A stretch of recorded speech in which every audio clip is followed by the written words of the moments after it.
വന്നു കിടന്ന് ഉണ്ണിത്താന്റെ മുന്നിൽ ചെന്നു. മല്ലയ്യ കർണാടകയിൽ എന്തോ മന്ത്രം ചൊല്ലിയതും ഉണ്ണിത്താൻ ചാടി എഴുന്നേറ്റ് നിൽക്കെ കേട്ടെ. ചാടി എഴുന്നേറ്റ് പഞ്ചായത്ത് ഗ്രൗണ്ട് വഴി 2 റൗണ്ട് ഓടി. ഒന്ന് പോടോ. കൂടി വന്നാൽ മല്ലയ്യ ദശമൂലം ദാമൂന്ന് പറഞ്ഞു കാണും. ഉണ്ണിത്താൻ അത് കേട്ടൊന്ന് ഞെട്ടിയും കാണും. ഇപ്പൊ അതൊന്നുമല്ല പ്രശ്നം. ഡോക്ടർ ലക്ഷ്മിയെ കാട്ടാപ്പിള്ളി കെട്ടു, അവ മല്ലയ്യ കെട്ടുവന്നാ. പെണ്ണിന് വേണ്ടിയുള്ള യുദ്ധം ചരിത്രാതീത കാലം മുതലേ തുടങ്ങിയതാ. പണ്ട് അമേരിക്കയിൽ എന്താണ് സംഭവിച്ചത്? ഈ നായിന്റെ മോനെ ഇനി ഞാൻ കൊന്നുകളയും. നീ എന്ത് പറഞ്ഞാലും എന്തിനാണ് അമേരിക്ക പോകുന്നത്? ഇവിടെ അത് പോട്ടടാ ദാമു. അല്ല പിന്നെ ഇവനെന്താ സായിപ്പ് ഉണ്ടാക്കിയത്? വേലിൽ നീ വായനശാലയിൽ പുസ്തകം വായിച്ചോണ്ടിരുന്ന നിന്റെ കണ്ണ് ഞാൻ കുത്തി പൊട്ടിക്കും. ഓ, എന്റെ കയ്യിൽ എസ് മോഡൽ കത്തിയില്ലാതായി പോയി. പാലിന്റെ പാത്രം ഒഴിഞ്ഞെങ്കിൽ തന്നോളൂ. ഓഹോ, നീ മല്ലയ്യയുടെ വീട്ടിൽ കയറി താമസിച്ചിട്ടും മല്ലയ്യയുടെ മനസ്സിൽ കയറി താമസിച്ചത് ആ ഡോക്ടർ പെണ്ണായി പോയല്ലോ ഗൗരി. ചില മുതലാളിമാരൊക്കെ അങ്ങനെയാ പരമുള്ളേ.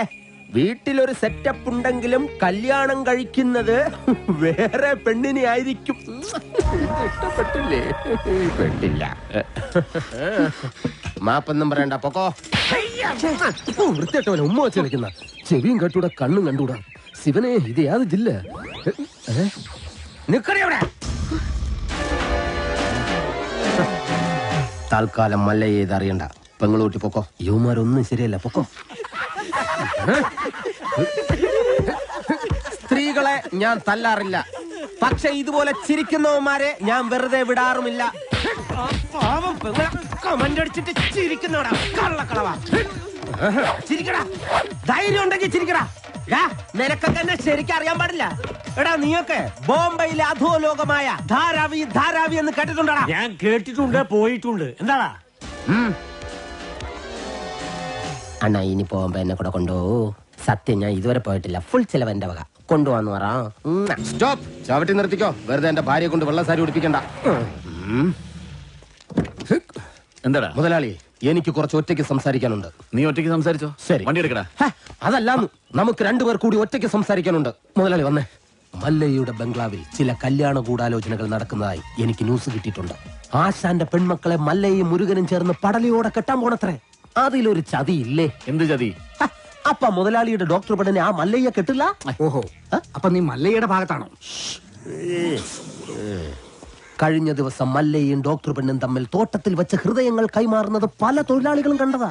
എന്നിട്ടിപ്പ മറ്റവളെ കെട്ടാൻ പോകുന്നെന്ന്. ഇത് നമ്മുടെ ശ്രദ്ധ തിരിച്ചുവിടാനുള്ള ഒരു ചട്ടമ്പി നാടകമല്ലേ എന്നാണ് ഞാൻ ചോദിക്കുന്നത്. അവൻ എന്ത് നാടകം വേണമെങ്കിലും കളിക്കട്ടടാ, നമുക്ക് കാണാം. നാടകം കളിക്കാൻ അവനാര് എണ്ണൻ പിള്ളേ? ഇതിലെന്തോ ചതിയുണ്ട് മുതലാളി. അതെന്താണെന്ന് നമുക്ക് ചോർത്തിയേ പറ്റൂ. അതിന് എന്റെ ഇല്ലാത്ത ബുദ്ധിയിൽ ഒരു ഐഡിയ തോന്നുന്നുണ്ട്. നമ്മുടെ കൂട്ടത്തിൽ ആരെങ്കിലും മല്ലയ്യയുടെ ആളായി മാറി അവരുടെ കൂടെ നടന്ന് രഹസ്യങ്ങൾ ചോർത്തണം. അതിന് പറ്റിയ ആള് ഞാൻ തന്നെയാ. പക്ഷേ ഞാൻ മുതലാളിയുടെ അടുത്ത ആളാണെന്ന് ഇവിടെ എല്ലാവർക്കും അറിയാം. അല്ലെങ്കിൽ ഞാനും മുതലാളിയും തമ്മിൽ തെറ്റിയെന്ന് ആൾക്കാരെ വിശ്വസിപ്പിക്കണം. അതൊക്കെ വലിയ ബുദ്ധിമുട്ടല്ലേ? അതിലൊരു ബുദ്ധിമുട്ടുമില്ല. അത് വിശ്വസിപ്പിക്കുന്ന കാര്യം ഞാൻ. അതെങ്ങനെ? ഞാനും മുതലാളിയും കൂടി നിന്നെ ഇവിടെ ഇട്ടിപ്പോ പരസ്യമായി തല്ലാൻ പോകും. തല്ലാനോ? അയ്യോ, അത് വേണ്ട. എനിക്ക് ചിലപ്പോ നോവും. നീ പറഞ്ഞ ഐഡിയ നല്ലതാണ് തന്നെ മുതലാളി. അപ്പൊ ഞാൻ തന്നെ തുടങ്ങി നോക്കാം. തമാശ കളിക്കല്ലെന്ന്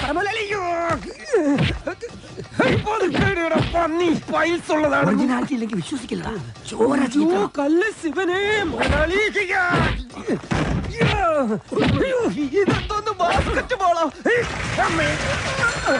വേണ്ട, മേലിൽ നിന്റെ മുതലാളിയുടെ മുന്നിൽ കണ്ടുപോരുത്. മല്ലയ്യക്ക് സ്തുതി പറഞ്ഞവൻ മല്ലയ്യയുടെ കൂടെ പൊക്കോണം. ഇനി എന്റെ കരുത്ത് മുഴുവൻ ഞാൻ മല്ലയ്ക്ക് വേണ്ടി ഉപയോഗിക്കൂടാ. കാട്ടാപ്പള്ളി ഇനി അവിടെ വരെ എങ്ങനെ നടന്നെത്തുവെന്തോ. ഇത്രയും കാലം കാട്ടാപ്പള്ളിയുടെ കൂടെ നടന്നിട്ട് എന്ത് ധൈര്യത്തിലാണ് നീ കൂടെ കയറി വന്നേ? പൊക്കണം. ഞാൻ പോവൂല. നിന്നോട് പോകാനല്ലേ പറഞ്ഞത്? ഞാൻ പോവൂലെന്നാലും ഞാൻ ആദ്യമേ പറഞ്ഞു. കിണക്കുന്നത് കണ്ടില്ലേ? അത് ചോദിക്കണേ. ചോദിച്ചു പാവം. ഒരു ഗുണ്ടെ തല്ലുന്നതിനൊക്കെ ഒരു അതിരുണ്ട്.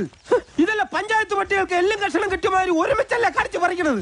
നാണമില്ലടാ നിനക്കൊക്കെ. ധൈര്യം ഉണ്ടെങ്കിൽ ഒറ്റയ്ക്ക് വാടാ. ഒറ്റയ്ക്ക് വന്നാ എനിക്ക് അത്രയും കുറച്ചടി ഉണ്ടാ മതിയല്ലോ. മല്ലയാ, ഞാൻ പോകണേ.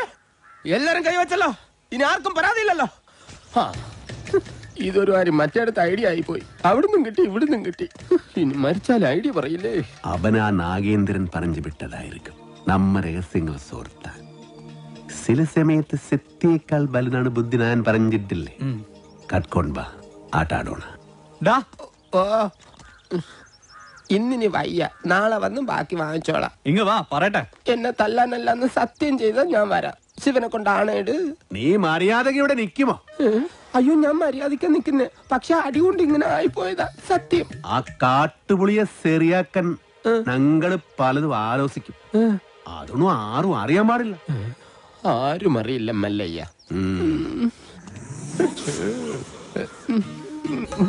കണ്ടു കാണുമെന്തോ ശിവനെ. എന്താ ഇവിടെ ബട ദേ വന്നു. നീ അറിഞ്ഞോ? ഇല്ല. ഇന്ന് 11 മണിക്ക് നാഗേന്ദ്രൻ ആ ഡാക്ടർ പെണ്ണിനെ കല്യാണം കെട്ടാൻ പോണു. ഇനി നമ്മൾ എന്ത് ചെയ്യും മല്ലയ്യ? നീ ഒന്നും ചെയ്യണ്ട, ഞാൻ ചെയ്തു. നാഗേന്ദ്രന്റെ എല്ലാ കാറിലും ഞാൻ ബോംബ് വെച്ചു. 10:30 മണിക്ക് പോട്ടു. നന്നായി. നിൻಗೆ ನನ್ ಬಗ್ಗೆ ಗೊತ್ತಿಲ್ಲ ನನ್ ಹಂದಿ ಮಗನೇ. ബോംബ് വച്ചത് മാത്രമല്ല, കണ്ണടയിൽ എന്തോ ഗൊത്താരാണ് പ്ലാൻ.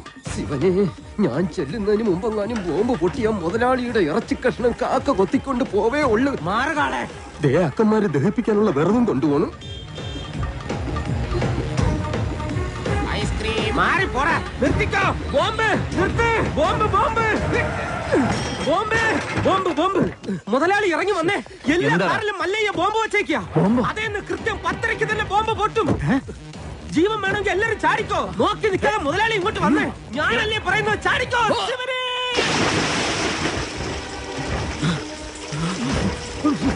തലയിലേക്ക് ചാടല്ലടാ. ഇപ്പൊ പൊട്ടു മുതലാളി, വെയിറ്റ് ചാടാൻ വേണ്ടി മല്ലയ്യ വരുന്നുണ്ട്.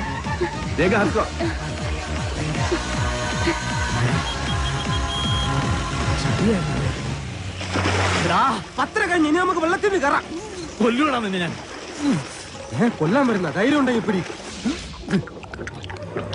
കാട്ടാപ്പിള്ളിയുടെ പെണ്ണിനെയും കൊണ്ട് കർണാടകയിലേക്ക് തന്നെയായിരിക്കും മുങ്ങിയിരിക്കണത്. അല്ല, നാമം എന്താണെന്നും ഉണ്ടായിരിക്കുന്നത്? ഇപ്പോഴും എന്റെ ഞെട്ടല് മാറിയിട്ടില്ല വൈദ്യരെ. വെള്ളത്തിൽ ഞാൻ മുങ്ങിയതിനു ശേഷം അമ്പലക്കുളത്തിൽ ആന ഇറങ്ങിയതുപോലെ കാട്ടാപ്പള്ളി വെള്ളം ഒന്ന് കലക്കി മറിച്ച് നോക്കി. അപ്പോഴെങ്ങാനും എന്നെ അദ്ദേഹത്തിന്റെ കൈ കിട്ടിയിരുന്നെങ്കിൽ എന്റെ ശിവനെ, എന്നെ എവിടെ വെച്ച് കണ്ടാലും വെട്ടിക്കൊല്ലാനോ അയാൾ ഓർഡർ ഇട്ടേക്കുന്നത്. അങ്ങനെ പേടിച്ചു പോകുന്നവനൊന്നും അല്ല ഞാൻ. എന്നാലും വെറുതെ ചോദിക്കാം, ഈ കോയമ്പത്തൂർക്കുള്ള ബസ് പോയല്ലോ. ശിവനെ, മിസ്റ്റർ ദശമൂലം, നിങ്ങൾ എന്തിനാണ് പേടിക്കുന്നത്? ധൈര്യമായിട്ടിരിക്കണം. ഞാൻ ചത്തോയ എന്റെ പിള്ളേർക്ക് നീ ചെലവിന് കൊടുക്കൂടാ. അതെ, വെറുതെ ധൈര്യം തന്നെ ആളെ കൊല്ലാൻ നോക്കാം. നീ എന്തിനാ അയാളോട് ദേഷ്യപ്പെട്ടേ? ഞാൻ ആരോടെങ്കിലും കുറച്ച് ഗുണ്ടായുസം കാണിച്ചു ഒന്ന് റിലാക്സ് ചെയ്തോട്ടെ പറഞ്ഞുള്ളേ. എന്തൊക്കെ പറഞ്ഞാലും വാസുവിന്റെ മക്കളുടെ കാര്യം ആ കഷ്ടത്തിലായ